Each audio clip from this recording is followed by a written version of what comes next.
Hai Sobat Wibi Kembara, jumpa lagi di channel ini.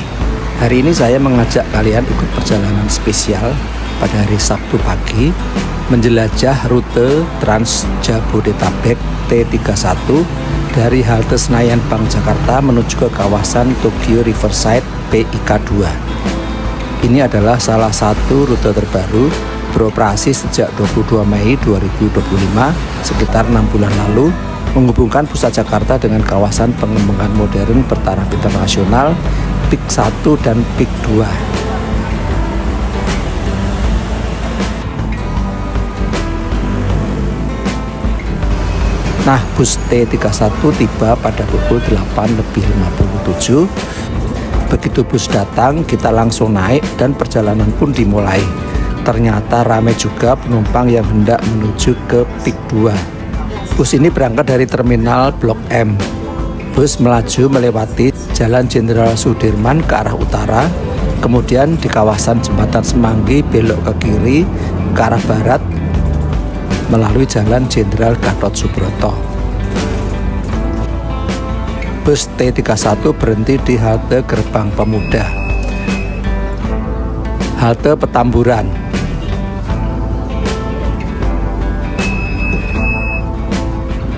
Ada 20 armada yang disiapkan untuk pengoperasian rute baru Blok M PIK 2. Selepas ke Manggisan, bus langsung masuk tol dalam kota. Lalu lintas ramai lancar, bus T31 melaju kencang tanpa hambatan. Lalu lintas di jalan tol pagi ini ramai tetapi tetap lancar. Di sepanjang perjalanan tol, suasana terasa nyaman, interior bus bersih, AC dingin, dan penumpang relatif tenang. Pemandangan sekitar bergantian dari kawasan bisnis Jakarta, jembatan layang hingga masuk ke area hijau menuju ke arah bandara.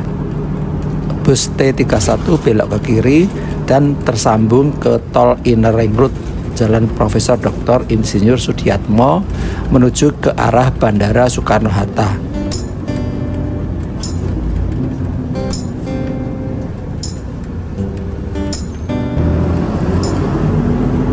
Keluar jalan tol memasuki kawasan PIK. Perjalanan dari Senayan menuju ke kawasan PIK 1 hanya sekitar 30 menit. Jauh lebih cepat dibandingkan menggunakan rute non-tol. Pukul 9.25 bus memasuki kawasan bisnis Pantai Indah Kapuk 1. Langit cerah dengan deretan bangunan modern yang menjadi ciri khas PIK atau PIK. Kemudian bus berhenti di halte Buddha Susi pada pukul 9:28. Di sini banyak penumpang turun karena area ini menjadi salah satu pusat aktivitas warga. Jalan agak tersendat karena permukaan jalan terbuat dari paving block. Beberapa bagian tidak rata. Tiba di halte Gold Coast, berada di area reklamasi dengan pemandangan apartemen mega luxury. Ke area Pulau Buatan melalui jembatan yang ikonik yang memisahkan daratan dengan Pulau Buatan, yaitu Gulf Island. Tiba di halte Food Street, terkenal dengan deretan kuliner yang selalu ramai, terutama pada sore dan malam hari.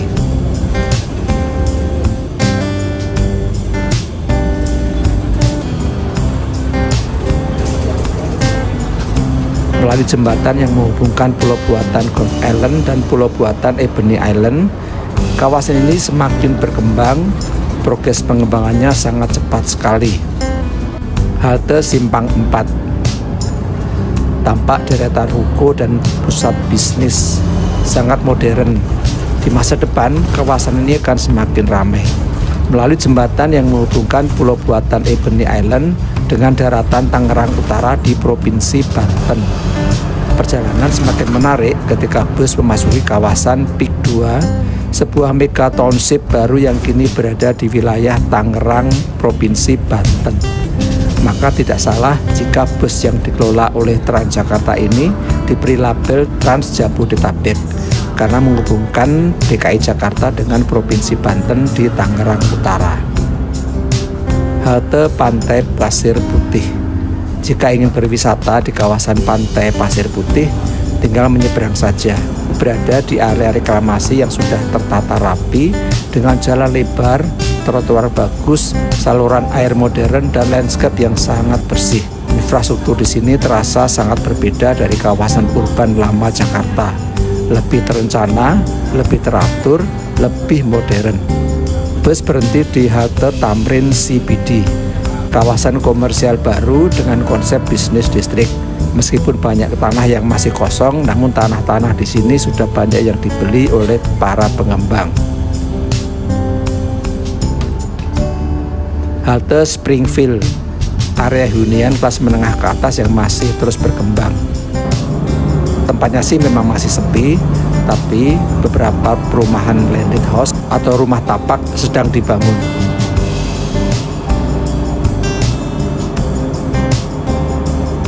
Sebelumnya PIK 2 masuk sebagai proyek strategis nasional atau PSN karena skalanya besar dan dianggap penting untuk pertumbuhan wilayah baru. Namun status tersebut kini dicabut karena proyek PIK 2 sudah dalam tahap berjalan dan tidak lagi membutuhkan dukungan percepatan khusus dari pemerintah. Dengan kata lain, PIK 2 sudah cukup kuat secara pendanaan dan pembangunan untuk berjalan secara mandiri oleh pengembang.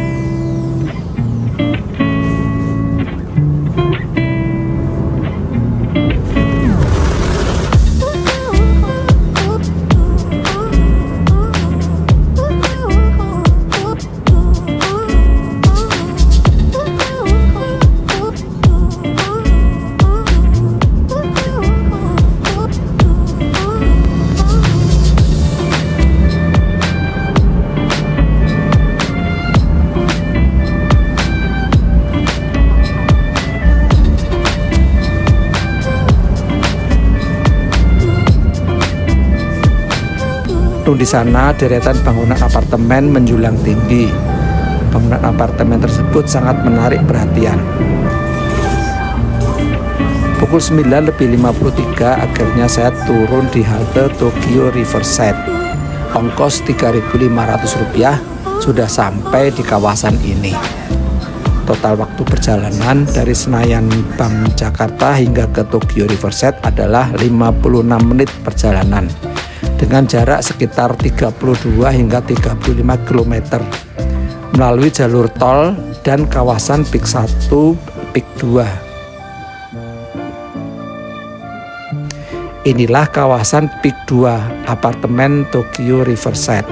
Nama yang sangat keren, padahal jika diterjemahkan ke dalam bahasa Indonesia artinya pinggir kali atau pinggir sungai. Kurang menarik dan tidak menjual ya. Lebih keren diberi nama Riverside. Saya langsung menuju kawasan apartemen Tokyo Riverside, kompleks apartemen yang terdiri dari 8 tower hunian berbentuk huruf U. Kira-kira berapa ya jumlah unit huniannya? Ada yang tahu? Tulis tanggapan di kolom komentar ya.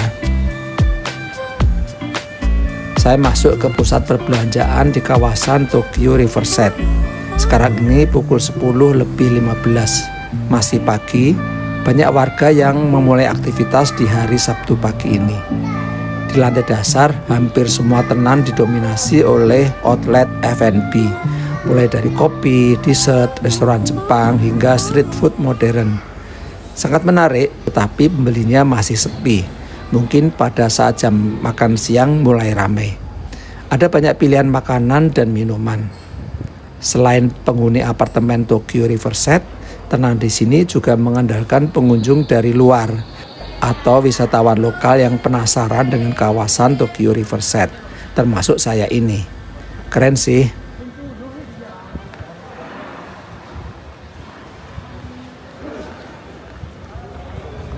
Nah, ini ada jembatan. Jembatan apa ini ya? Jembatan terbuat dari konstruksi baja, cukup lebar dan nyaman.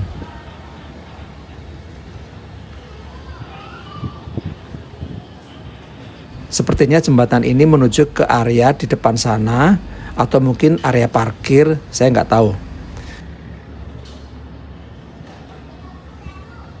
Ternyata dari sini kita bisa melihat kawasan apartemen Tokyo Riverside ini dilalui oleh jalan kecil yang merupakan akses lama untuk warga sekitar sini yang akan menuju ke hutan mangrove Desa Muara, Teluk Naga, Tangerang Utara.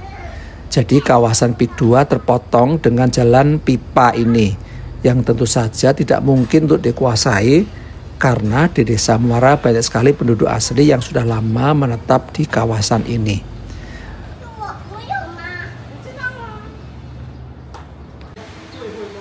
Masih melanjutkan perjalanan menelusuri kawasan komersial di Tokyo Riverside pada hari Sabtu pagi.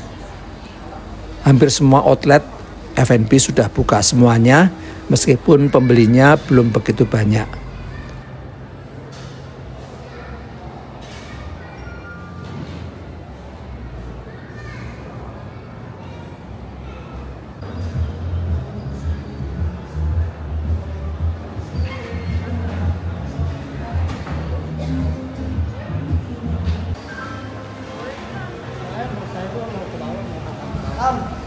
Perjalanan pagi ini mengantarkan saya kembali ke lantai basement melalui eskalator ini.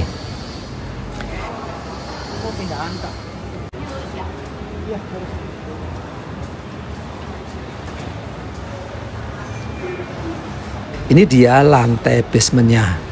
Wah, ternyata di sini banyak sekali deretan lapak-lapak makanan. Ini adalah food court. Wah, penghuni di sini dimanjakan dengan adanya food court ini. Harganya seporsi makanan tentu saja lebih murah dari makanan yang ada di lantai atas.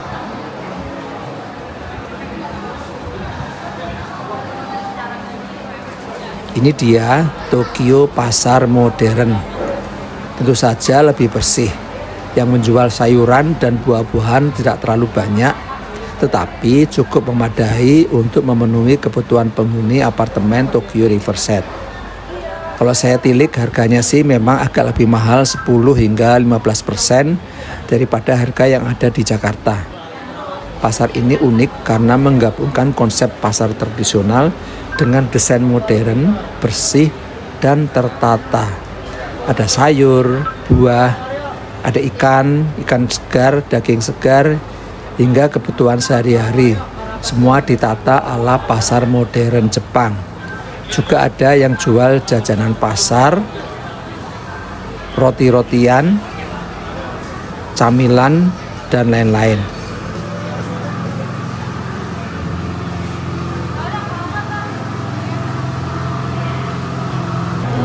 Lingkungannya luas, tertata rapi dengan area pedestrian yang lebar. Namun yang menarik, mengapa apartemen sebesar ini dibangun di lokasi yang sangat terpencil? Lebih murah mana?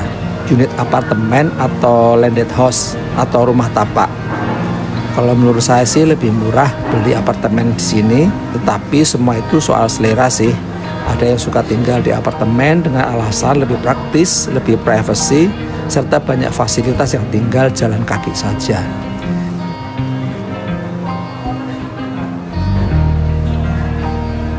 PIK 2 dirancang sebagai kota baru yang akan menjadi pusat hunian, komersial, hingga lifestyle area generasi baru. Sehingga perlu daya tarik yang kuat supaya orang mau tinggal di kawasan ini. Walaupun dulunya kawasan ini adalah lahan kosong dan daerah reklamasi, sekarang menjadi bagian dari master plan kota mandiri berstandar internasional lengkap dengan infrastruktur modern.